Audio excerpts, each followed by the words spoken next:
नमस्कार। दिन भर की बड़ी खबरों में आपका स्वागत है। मैं हूं दामिनी। इस बुलेटिन में आज बात होगी देश में गरीबों की बढ़ती संख्या की। बताएंगे कि राहुल गांधी ने बीजेपी को कैसे सुनाई खरी खोटी, पश्चिम बंगाल में जातियों के वोट पर क्यों है बीजेपी और टीएमसी की नजर, जानेंगे कि यूपीए का अध्यक्ष किसे बनाना चाहती है शिवसेना, और बुलेटिन के आखिर में बात गुजरात सरकार के दोहरे मापदंडों की। लेकिन तमाम बड़ी खबरों से पहले एक नजर सुर्खियों पर।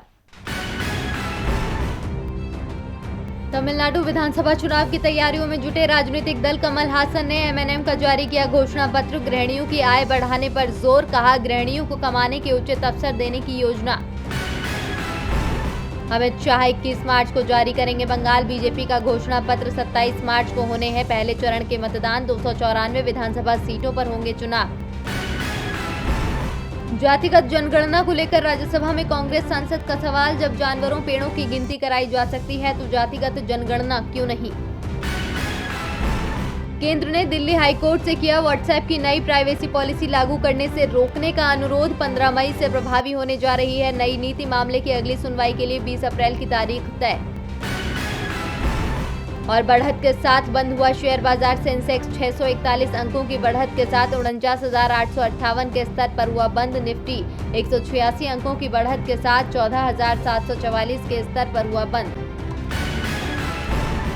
सुर्खियों के बाद बात आज की बड़ी खबर की। पीएम मोदी दावा करते हैं कि स्वास्थ्य मुसीबत ने देश को ज्यादा प्रभावित नहीं किया है, हमने हालातों को संभाल लिया है। लेकिन गिरती अर्थव्यवस्था और बढ़ती गरीबी साफ बयां करती है कि दुनिया में सबसे ज्यादा मुश्किल में भारत ही दिखाई दे रहा है। एक रिसर्च ग्रुप की एक रिपोर्ट सामने आई है जिसमें मिडिल क्लास को लेकर ऐसे तथ्य रखे गए हैं जिससे बाद सारा सत्य सामने आ गया है। इस हकीकत ने मोदी सरकार के दावे और विकास के नारे को कटघरे में खड़ा कर दिया है। और इसी खबर पर चर्चा के लिए स्टूडियो में हमारे साथ मौजूद हैं राजीव जी। स्वागत है राजीव जी आपका। लेकिन चर्चा से पहले ये रिपोर्ट देखिए। स्वास्थ्य मुसीबत ने देश और दुनिया की कमर तोड़ रखी है। इस मुसीबत की वजह से अर्थव्यवस्था का बंटाधार हुआ, महंगाई में इजाफा अपार हुआ और बेरोजगारी का आंकड़ा चरम सीमा से पार हुआ। इन 3 मुख्य कारणों की वजह से ही भारत में भी मिडिल क्लास का जीना मुश्किल हो गया है और वो गरीबों की संख्या में शामिल हो गए हैं। जितनी महंगाई बढ़ती जा रही है उतनी गरीबों की संख्या भी बढ़ती जा रही है। और आलम यह है कि 1990 के बाद पहली बार सबसे ज्यादा गरीबी संख्या में लोग आए हैं। Research group APO research centre की स्टडी के मुताबिक विकासशील देशों में करीब 2/3 परिवारों की आय 2020 में प्रभावित हुई। पिछले साल दुनिया में मिडिल क्लास की आबादी 9 करोड़ गिरकर करीब 2.5 अरब रह गई। रोजाना 10 से 20 डॉलर तक की कमाई करने वालों को मिडिल क्लास में गिना जाता है। इससे दुनिया में गरीबों की संख्या में 13 करोड़ 1 लाख का इजाफा हुआ है, यानी ऐसे लोग जिनकी रोजाना इनकम 2 डॉलर से कम है। मिडिल क्लास की आबादी में गिरावट से साफ है कि ग्लोबल इकोनॉमी में गिरावट आई है। पिछले साल वर्ल्ड बैंक ने ग्लोबल इकोनॉमी में 2.5% तेजी का अनुमान जताया था, लेकिन अब उसका अनुमान है कि इसमें 4.3% की गिरावट आई है। रिपोर्ट के मुताबिक इकोनॉमी में गिरावट से पूरी दुनिया में लोगों के जीवन स्तर में गिरावट आई है, जिससे करोड़ों लोग मिडिल क्लास से बाहर हो गए हैं और गरीबों की संख्या बढ़ गई है। स्टडी के मुताबिक दक्षिण एशिया में खासकर भारत की आबादी में गरीबों की संख्या में सबसे ज्यादा बढ़ोतरी हुई है, जिससे कई सालों की प्रगति पर पानी फिर गया है। भारत में 3 करोड़ 2 लाख लोग मिडिल क्लास से बाहर हो गए और वो गरीबी रेखा के अंदर चले गए। इन आंकड़ों से साफ है कि दुनिया में जो भी हालात बने उसका सबसे ज्यादा असर भारत में देखा गया। बावजूद इसके पीएम मोदी कहते हैं कि हम दुनिया की सबसे तेजी से उभरती हुई अर्थव्यवस्था है, यहाँ तेजी के साथ विकास हो रहा है। लेकिन हकीकत है कि यहाँ तेजी सिर्फ और सिर्फ गरीबी में आ रही है। राजीव जी, मोदी सरकार दावा करती है कि उसकी नीतियों के कारण 6 साल में बहुत कुछ बदल गया है, नहीं तो 65 सालों तक देश में विकास हुआ ही नहीं था। लेकिन गरीबी के जो आंकड़े सामने आए हैं उससे तो साफ है कि देश विकास की उल्टी दिशा में दौड़ रहा है। तेजी देश के विकास में आई है या गरीबों की संख्या में? जी दामिनी, एक पुराना मुहावरा है, हाथ कंगन को आरसी क्या और पढ़े लिखे को फारसी क्या। यानी जो सामने है उसे देखने और समझने के लिए आईने की क्या जरूरत है। मोदी सरकार के शासन में देश किन हालात में जा पहुंचा है उसे देखने के लिए हमें शायद किसी रिसर्च पेपर की जरूरत नहीं है। हम हर रोज बढ़ती महंगाई से जूझ रहे हैं। हमने देखा है कि पिछले साल लॉकडाउन के बाद छोटे उद्योग कैसे ठप हुए, किस तरह लगभग 2 करोड़ लोगों के रोजगार छिन गए। सरकार ने जो भारी भरकम राहत पैकेज दिया था उसमें तत्काल राहत के नाम पर कुछ भी नहीं था, सब भविष्य के वादे थे। इससे गरीबी में इजाफा होना ही था। अफसोस इस बात का है दामिनी कि जिस सरकार पर जनता ने दोबारा भरोसा जतलाया वो इस भरोसे का मान नहीं रख रही है। अगर अपनी झूठी तारीफें करने की जगह सरकार लोगों की तकलीफ दूर करने पर ध्यान लगाती तो आज हालात दूसरे होते। दुनिया के बाकी देशों में भी महामारी के कारण आर्थिक दिक्कतें हुई, लेकिन उन देशों की जनसंख्या, गरीबों की संख्या और आर्थिक हालात भारत जैसे नहीं हैं। ऐसे चुभने वाला सच ये भी है कि उन देशों में किसी उद्योगपति की दौलत में महामारी के दौरान इतना इजाफा नहीं हुआ दामिनी, जैसा कि भारत में हुआ है। जाहिर है कि मोदी सरकार जन कल्याण की जगह उद्योगपति मित्रों के कल्याण में लगी हुई है। उनकी समृद्धि को ही वो शायद विकास का पैमाना मानती है, इसीलिए कहती है कि भारत में विकास हो रहा है। बाकी हकीकत क्या है ये जनता जानती है। जानकारी के लिए शुक्रिया राजीव जी। अब रुख अगली खबर की ओर। असम में विधानसभा चुनाव के चलते राजनीतिक दलों की तैयारी तेज है। राज्य में 3 चरणों में मतदान होना है, जिसके चलते 27 मार्च को पहले चरण के लिए मतदान होना है। और इसी कड़ी में आज कांग्रेस नेता राहुल गांधी असम के डिब्रूगढ़ पहुंचे, जहां उन्होंने क्या कुछ कहा, देखिए ये रिपोर्ट। असम में किसकी बनेगी सरकार, किस दल को जनता का मिलेगा साथ, चुनाव प्रचार जोर पर है, हर दल के दावे हैं। और इन सब के बीच आज राहुल गांधी भी असम पहुंच गए। असम के डिब्रूगढ़ से राहुल ने चुनावी अभियान की शुरुआत की, जहां उन्होंने बेरोजगारी, नागरिकता कानून और किसान आंदोलन जैसे मुद्दों को उठाते हुए केंद्र सरकार पर जमकर निशाना साधा। राहुल गांधी ने कहा कि अगर आपको लगता है कि लोकतंत्र को नकारा जा रहा है, युवा बेरोजगार है, किसान प्रदर्शन कर रहे हैं और नागरिकता कानून आ रहा है, नागपुर में पैदा हुआ एक संगठन पूरे देश को नियंत्रित कर रहा है। लोकतंत्र का मतलब असम की आवाज पर असम का नियंत्रण होना चाहिए। अगर हम इसमें छात्रों को शामिल नहीं करते हैं तो यहाँ लोकतंत्र हो ही नहीं सकता। युवाओं को सक्रिय रूप से राजनीति में आना चाहिए और असम के लिए लड़ना चाहिए। जब आपको लगता है कि आपके राज्य के साथ गलत हो रहा है तो आपको अपने हक के लिए लड़ना होगा, लेकिन प्यार से। राहुल गांधी ने केंद्र सरकार का हाल के मुद्दों पर सिर्फ घेराव ही नहीं किया, बल्कि उन्होंने प्रधानमंत्री की मेक इन इंडिया को भी सवालों के घेरे में ले लिया। राहुल गांधी ने मेक इन इंडिया की बात करते हुए कहा कि प्रधानमंत्री मेक इन इंडिया की बात करते हैं, लेकिन जब आप मोबाइल फोन शर्ट्स चेक करते हैं तो उस पर मेड इन असम और इंडिया की जगह मेड इन चाइना लिखा होता है। बीजेपी ये नहीं कर सकती क्योंकि वो उद्योगपतियों के लिए काम करती है। इसी के साथ ही राहुल गांधी ने कई बड़े वादे भी किए, जिसमें चाय बागान के मजदूरों को 365 रुपए दिहाड़ी, 5 लाख नौकरियां देना, 200 यूनिट बिजली मुफ्त और घरेलू महिलाओं को 2000 रुपए देने के वादे किए हैं। इसी के साथ ही राहुल गांधी ने नागरिकता कानून के खिलाफ भी खड़े रहने की बात कही है। राहुल गांधी ने एक और असम सरकार को आईना दिखाया और दूसरी ओर मोदी सरकार को भी नहीं बख्शा।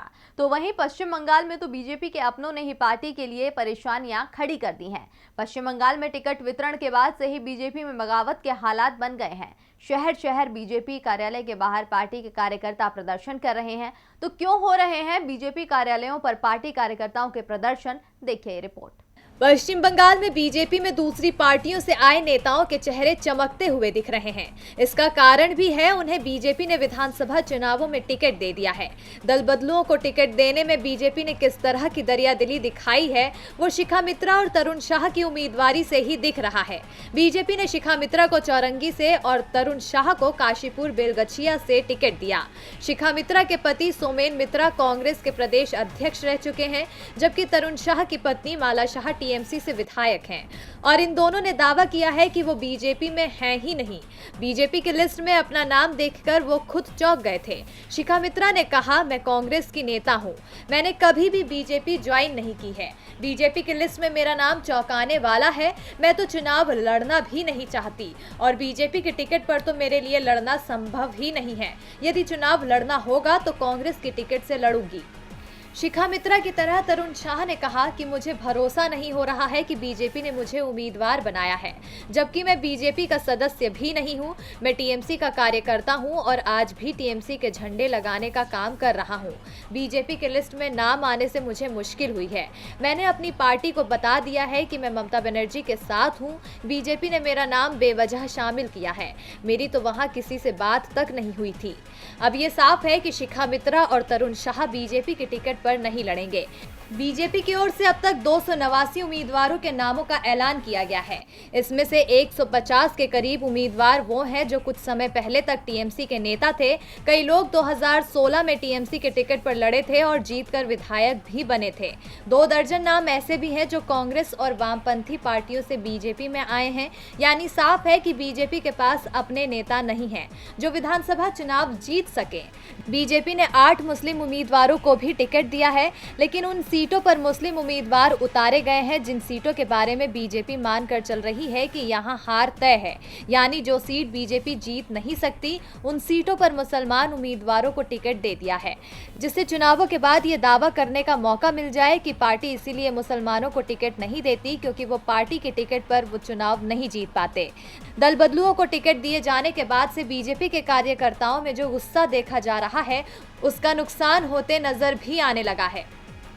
बीजेपी के सामने दोहरी मुश्किल है, पार्टी में बगावत से निपटना और फिर ममता बनर्जी की चुनौती का सामना करना। वैसे ममता की तरह बीजेपी का ध्यान भी पश्चिम बंगाल में तमाम जातियों के वोटों पर लगा है। खासकर ओबीसी वोट बैंक को अपनी तरफ खींचने के लिए दोनों दलों ने एड़ी चोटी का दम लगा दिया है। तो सूबे में ओबीसी वोट को पाने के लिए कैसी है बीजेपी और तृणमूल कांग्रेस की तैयारी, देखिए इस रिपोर्ट में। हिंदी भाषी प्रदेशों और दक्षिण भारत के राज्यों में अभी तक जातीय समीकरणों को लेकर सियासत का बोलबाला था, लेकिन पश्चिम बंगाल की राजनीति को लंबे अरसे तक जिस बात ने दूसरे राज्यों से अलग किया वो थी जातिवाद की सियासत से दूरी। लेकिन अब बंगाल की राजनीति में भी जातिवाद की एंट्री हो चुकी है। ओबीसी जातियों को लुभाने में बीजेपी और टीएमसी दोनों ही जुटी हुई है। एक और टीएमसी ने जहां अपने घोषणा पत्र में ऐलान किया है कि वो तामुल, शाह, महिसिया और तिली जातियों को ओबीसी आरक्षण के दायरे में लाएगी, तो वहीं दूसरी ओर बीजेपी के राष्ट्रीय अध्यक्ष जेपी नड्डा भी कह चुके हैं कि अगर बीजेपी सत्ता में आती है तो इन समुदायों को ओबीसी कैटेगरी में शामिल करेंगे। दरअसल लोकसभा चुनाव में कमल को मजबूत बनाने के पीछे ओबीसी वोट बैंक ने बड़ी भूमिका निभाई थी। साल 2019 के लोकसभा परिणाम देखें तो बीजेपी को एससी, एसटी और ओबीसी के वर्चस्व वाले क्षेत्रों में लाभ मिला, जिसने बीजेपी को तृणमूल के गढ़ में सेंध लगाने में मदद की। एससी, एसटी वोटों के ट्रांसफर से बीजेपी को जंगल महल और उत्तर 24 परगना और नदिया में बेहतर परिणाम मिले, तो ओबीसी वोटों की शिफ्टिंग ने पार्टी को पूर्व और पश्चिम मिदनापुर, हुगली और हावड़ा जैसे जिलों में सीट जीतने में मदद की। अब एक बार फिर बीजेपी इस पकड़ को मजबूत करने की कोशिश कर रही है। वहीं बीजेपी के इस कोशिश को फेल करने के लिए टीएमसी भी पूरा जोर लगा रही है। तृणमूल उम्मीद कर रही है कि घोषणा पत्र में आरक्षण का वादा ओबीसी को उसके पक्ष में लाएगा। इसके लिए वो लगातार 2012 से मेहनत कर रही है। पहली बार सत्ता संभालने के 1 साल बाद 2012 में तृणमूल सरकार ने पश्चिम बंगाल अनुसूचित जाति और अनुसूचित जनजाति के अलावा सेवा और पदों में रिक्तियों का आरक्षण विधेयक 2012 पारित किया, जो कुछ अन्य पिछड़ी जातियों के लिए आरक्षण देता है। दरअसल टीएमसी और बीजेपी इसीलिए ओबीसी वर्ग पर नजर गड़ाए हुए हैं क्योंकि राज्य में करीब 62 ओबीसी समूह हैं। इन समूहों का साध कर सत्ता का सफर आसान हो सकता है। यही वजह है कि दोनों दल पूरा दम दिखा रहे हैं। अब देखना होगा कि ओबीसी वोट बैंक किसके खाते में जाता है। ओबीसी वोट पर बीजेपी और टीएमसी दोनों की नजर है, तो किसानों की नजर दिल्ली पर टिकी है क्योंकि केंद्र के कृषि कानून को लेकर अभी तक कोई हल नहीं निकल पाया है। किसानों का समर्थन बीजेपी के अंदर भी बढ़ता जा रहा है। इसे लेकर अब किसान नेताओं ने दावा किया है कि यदि केंद्र सरकार बातचीत में ऐसे लोगों को शामिल करे जो किसानों की परेशानी समझते हो, तो किसानों के मामले का हल तुरंत हो जाएगा। तो किसे बातचीत में शामिल करना चाहते हैं किसान, देखिए ये रिपोर्ट। पूरी दुनिया में खेती किसानी को सबसे मेहनती काम माना जाता है और दिल्ली की सीमाओं पर पिछले 3.5 महीने से जो नज़ारा देखने को मिल रहा है वो ये दर्शा भी रहा है कि सर्दियां गई, गर्मियां आ गईं और अब वक्त आ गया है फसल काटने का। लेकिन किसान अपनी खेती पर भी ध्यान दे रहे हैं और साथ ही दिल्ली की सीमाओं पर बैठकर सरकार के नए कृषि कानून की मुखालफत पर भी जुटे हुए हैं। अब तो बीजेपी के नेता और एनडीए में शामिल दल के नेता भी किसानों के समर्थन में आवाज उठा रहे हैं। केंद्रीय मंत्री राजनाथ सिंह ने पहले ही जहां सरकार और किसान के बीच मध्यस्थता की बात कही थी, तो वहीं कुछ दिनों से मेघालय के राज्यपाल सत्यपाल मलिक भी केंद्र सरकार के फैसले पर सवाल उठा रहे हैं और किसानों के समर्थन में आवाज उठा रहे हैं। और अब एनडीए में शामिल जेडीयू नेता भी किसान और सरकार के बीच मध्यस्थता की बात कह रहे हैं। वरिष्ठ जेडीयू नेता केसी त्यागी ने गुरुवार को कहा कि यदि सरकार कोई प्रस्ताव देती है तो वो केंद्र और 3 नए कृषि कानूनों का विरोध कर रहे किसान संगठनों के बीच मध्यस्थता करना चाहेंगे। आपको बता दें कि अब तक किसान और सरकार के बीच 11 दौर की बातचीत हो चुकी है, लेकिन इन बातचीत का कोई हल नहीं निकला। वहीं 22 जनवरी के बाद से तो किसान और सरकार के बीच कोई बातचीत की उम्मीद भी नहीं जताई जा रही है। ऐसे में किसान अब देश के अलग अलग हिस्सों में जाकर किसान पंचायत कर रहे हैं, साथ ही चुनावी राज्यों में भी जाकर सरकार को घेरने की जुगत में है, जिसके चलते किसान पश्चिम बंगाल पहुंचकर लोगों से बीजेपी को वोट न देने की बात कह रहे हैं।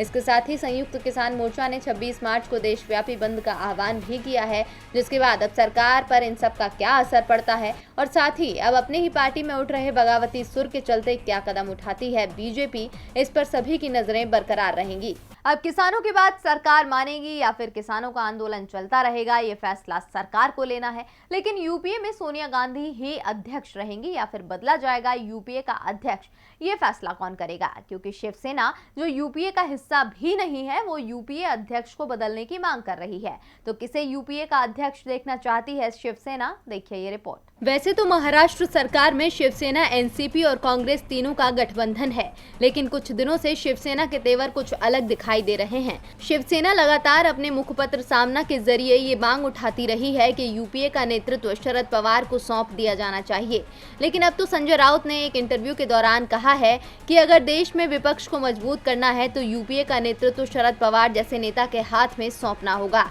जिनकी देश भर में स्वीकृति है। इंटरव्यू के दौरान संजय राउत ने कई पार्टियों का जिक्र किया जो न तो एनडीए में शामिल हैं और न ही यूपीए में। संजय राउत ने इन्हीं पार्टियों को एकजुट करके एक मजबूत संगठन बनाने की बात कही है। दरअसल संजय राउत का कहना है कि देश को इस समय एक मुख्य विपक्ष की जरूरत है जो इन छोटी छोटी पार्टियों को एकजुट करके बनाया जा सकता है, लेकिन ऐसा नहीं हो पा रहा है क्योंकि यूपीए की बागडोर एक मजबूत हाथों में नहीं है। राउत के अनुसार शरद पवार के नेतृत्व में ऐसा हो सकता है। हालांकि एक दिलचस्प बात यह भी है कि शिवसेना खुद भी यूपीए का हिस्सा नहीं है, लेकिन उसके नेता सोनिया गांधी की जगह पवार को यूपीए चेयरपर्सन बनाने के लिए माहौल बना रहे हैं। इस सवाल के जवाब में संजय राउत ने कहा कि एनडीए से हम बाहर निकल चुके हैं। अकाली दल एनडीए से बाहर है, ममता जी यूपीए में नहीं है, एनडीए में भी नहीं है। ऐसी बहुत सी छोटी बड़ी रीजनल पार्टियां हैं जो न यूपीए में है और न एनडीए में। ये पार्टियां यूपीए में क्यों नहीं है, ये सोचने का विषय है। कांग्रेस पार्टी को अगर मजबूत होना है तो यूपीए को मजबूत करना होगा, और अगर यूपीए को मजबूत करना है तो यूपीए की लीडरशिप एक ऐसे नेता को देनी चाहिए जो एक्टिव भी हो और पूरे देश में उसकी एक्सेप्टेंस भी हो। आज तो हम अपोजिशन में हैं। शिवसेना की तरफ से पहले भी कई बार ऐसे बयान आते रहे हैं जिसमें वो यूपीए को मजबूत करने की बात कहते रहे हैं, लेकिन अब संजय राउत के इस बयान का यूपीए क्या जवाब देती है, ये देखने वाली बात होगी। और बुलेटिन के आखिर में बात गुजरात सरकार के फरमान की। पिछले साल से विश्व भर में स्वास्थ्य मुसीबत का प्रकोप बरपा हुआ है। ऐसे में इससे निजात पाने के लिए वैक्सीन तो आ गई और वैक्सीनेशन का काम भी शुरू हो चुका है, लेकिन अब तक स्वास्थ्य मुसीबत का कहर थमा नहीं है, जिसके चलते देश में अलग अलग राज्यों में सख्ती बरती जा रही है। लेकिन इसी बीच गुजरात सरकार ने ऐसी दोहरी नीति अपनाई है जिसके बाद से उनके फैसले पर सवाल उठने लगे हैं। तो आखिर क्या है गुजरात सरकार की दोहरी नीति? देखिए ये रिपोर्ट। स्वास्थ्य मंत्रालय के मुताबिक 17 मार्च तक भारत में 1,87,55,540 लोगों को वैक्सीनेशन का पहला डोज दिया जा चुका है। इस आंकड़े के मुताबिक हर दिन 11,03,267 लोगों को टीके का पहला डोज दिया जा रहा है। बावजूद इसके देश में स्वास्थ्य मुसीबत के मामले दिन ब दिन बढ़ते जा रहे हैं, जिसके चलते अब महाराष्ट्र, गुजरात, मध्य प्रदेश और पंजाब के कई शहरों में नाइट कर्फ्यू लगा दिया गया है। गुजरात में 8 महानगरों में स्कूलों को ऑफलाइन कर दिया है। इसके साथ ही गुजरात सरकार ने मास्क न पहनने वालों से जुर्माना वसूलने का आदेश भी दिया है। लेकिन ये आदेश गुजरात सरकार की दोहरी नीति को दर्शा रहा है, जिसके बाद से गुजरात सरकार सवालों में घिर गई है। दरअसल राज्य सरकार ने जहां आम जनता के मास्क न पहनने वालों से 1,000 रुपए का जुर्माना वसूलने की बात कही है, तो वहीं मंत्रियों, विधायकों, अधिकारियों से मास्क न पहनने पर 500 रुपए का जुर्माना वसूलने का आदेश दिया है, जिसके बाद से ही रूपाणी सरकार विपक्ष के निशाने पर है और सरकार की इस दोहरी नीति पर सवाल उठने लगे हैं। गुजरात में विधानसभा का सत्र चल रहा है, जिसके चलते अब सरकार संसद में भी विपक्ष के निशाने पर है। कांग्रेस ने भी रूपाणी सरकार की दोहरी नीति में सवाल उठाया, जिसके बाद विधानसभा अध्यक्ष राजेंद्र त्रिवेदी ने इस बार जवाब देते हुए कहा कि ये नियम विधानसभा परिसर के लिए बनाए गए हैं, क्योंकि महामारी के मामले काफी ज्यादा हो गए हैं। जो नेता सदन में बोलने के लिए खड़े होते हैं वो कुछ देर के लिए मास्क उतार सकते हैं, लेकिन यदि कोई भी नेता विधायक बिना मास्क के परिसर में घूमता हुआ पाया गया तो उन पर यह नियम सख्ती से लागू होगा। रूपाणी सरकार जहां मंत्रियों, विधायकों, अधिकारियों से कम जुर्माना वसूलने पर सत्र की दलील दे रही है, तो वहीं इससे ये भी पता चलता है कि सरकार के लिए आम जनता के काम कोई मायने नहीं रखते। तभी सरकार जनता से दोहरा जुर्माना वसूलने का आदेश दे रही है। आपको बता दें कि राज्य सरकार ने अब तक 114 करोड़ रुपए मास्क न होने पर जुर्माने के रूप में वसूले हैं, जिनमें सबसे अधिक अहमदाबाद में 5,04,828 लोगों से 30 करोड़ 7,32,840 रुपए की वसूली की गई है। अब इन सबके बाद से ये साफ हो रहा है कि गुजरात सरकार जनता से ज्यादा पैसे वसूल कर आम लोगों के हित में काम करने के बजाय उनकी परेशानियों को बढ़ा रही है। और दिन भर की खबरों में मेरे साथ इतना ही। देखते रहिए DV लाइव। नमस्कार।